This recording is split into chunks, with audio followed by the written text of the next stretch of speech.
ของถึงด้านหน้าเวทีห้างกระแลบทุกพูดบริษัทฟ้าใหญ่และบริษัทผลิตไฟฟ้าลาวมหาชนขึ้นสู่ด้านหน้าเวทีเพื่อรับไปเกียรติคุณจากทางผู้อำนวยการใหญ่โทรภาพแห่งชาติลาว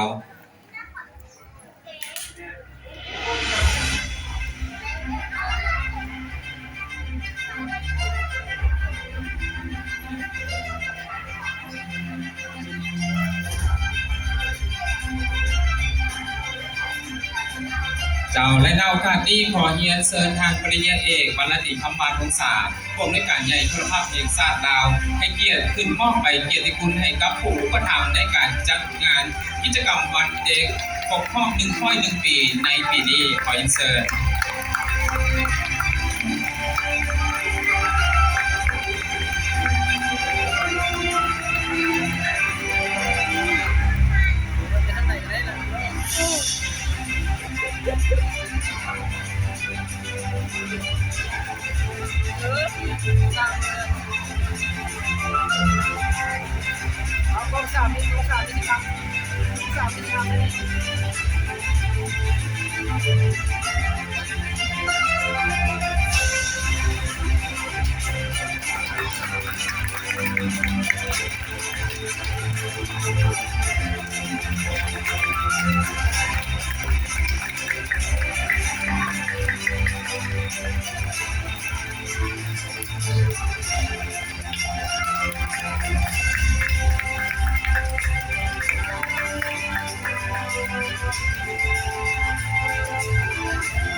อยู่ทางหุบนิ่งเด้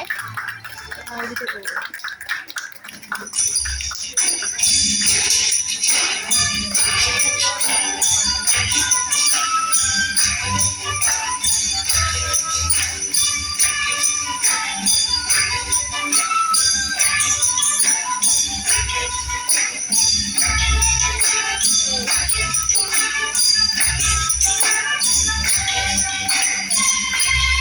ขอแสดงความสงเสยน้องกับผู้ที่